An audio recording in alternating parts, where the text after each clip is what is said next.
রুটি তো আমরা সবাই কম বেশি খাই, কিন্তু রুটির মধ্যে যদি থাকে কিছুটা সবজি তাহলে রুটির ক্যালোরি কিছুটা কমে গিয়ে তা হয়ে ওঠে আরও বেশি স্বাস্থ্যকর। ওয়েলকাম বন্ধুরা, এভরিডে এলিগেন্সের সকল দর্শক বন্ধুদের জানাই আন্তরিক শুভেচ্ছা। আশা করি সকলে খুব ভালো আছেন। আমাদের আজকের রেসিপিটি হলো গাজরের রুটি।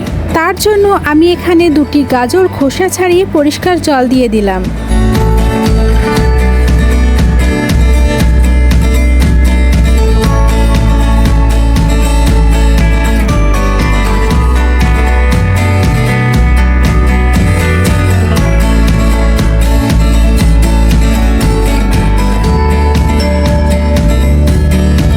এবার গাজরগুলি ভালো করে ধুয়ে টুকরো করে মিক্সি জারে নিয়ে নিচ্ছি।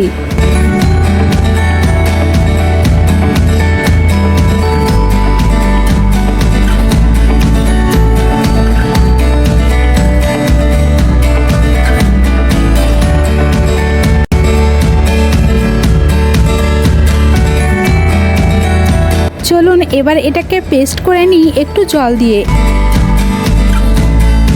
এই যে পেস্ট হয়ে গিয়েছে, খুব সুন্দর পেস্ট হয়েছে। এখন একটা থালায় প্রয়োজন মতো গমের আটা নিয়ে নিচ্ছি।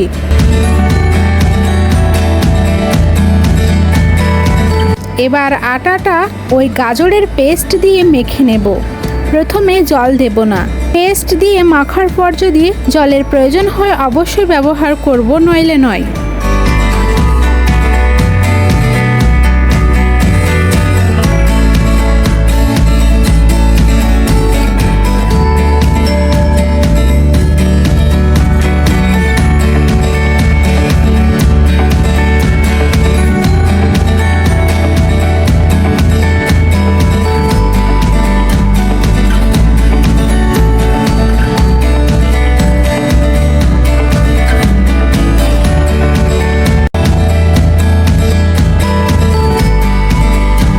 আমি শেষের দিকে কিছুটা জল ব্যবহার করেছিলাম। এই যে আটা মাখা কমপ্লিট। এবার লেচি কেটে নিচ্ছি।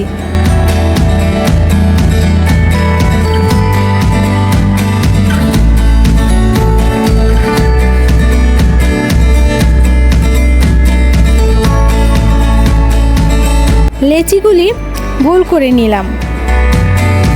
এবার একে একে বেলে নিচ্ছি।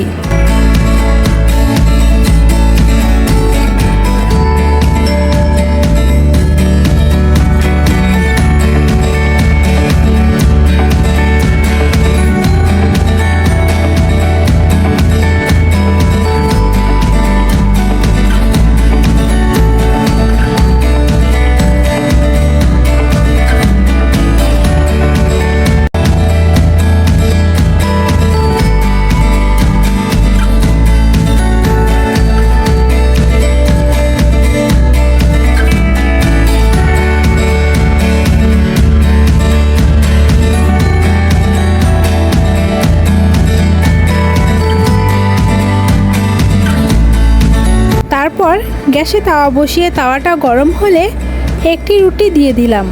এক পিঠ একটু সেকা হলে উল্টে দেব।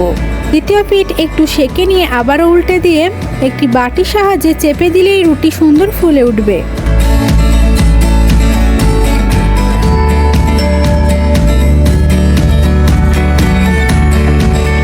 ফুলে উঠলেই নামিয়ে নেব তাওয়া থেকে। সরাসরি আগুনে ধরে না ফোলালেও ভালো। এইভাবে একে একে সমস্ত রুটিগুলি ভেজে নেব। কি সুন্দর ফুলছে দেখুন রুটিগুলো।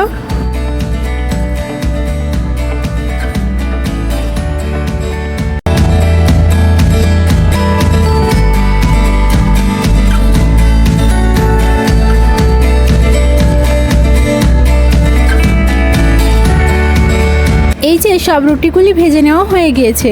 এবার সার্ভ করে দিলাম। তাহলে প্রস্তুত হয়ে গেল গাজরের রুটি। রুটিগুলি দেখতেও খেতে সাধারণ রুটির মতোই, তাই যেসব বাচ্চারা সবজি একদম খেতে চায় না তাদের ক্ষেত্রে এই পদ্ধতি অবলম্বন করা যেতে পারে। তাহলে কেমন লাগলো ভিডিওটা অবশ্যই জানাবেন। ভালো লাগলে একটা লাইক দেবেন। আজ এখানেই বিদায় নিচ্ছি। সবাই ভালো থাকুন, সুস্থ থাকুন।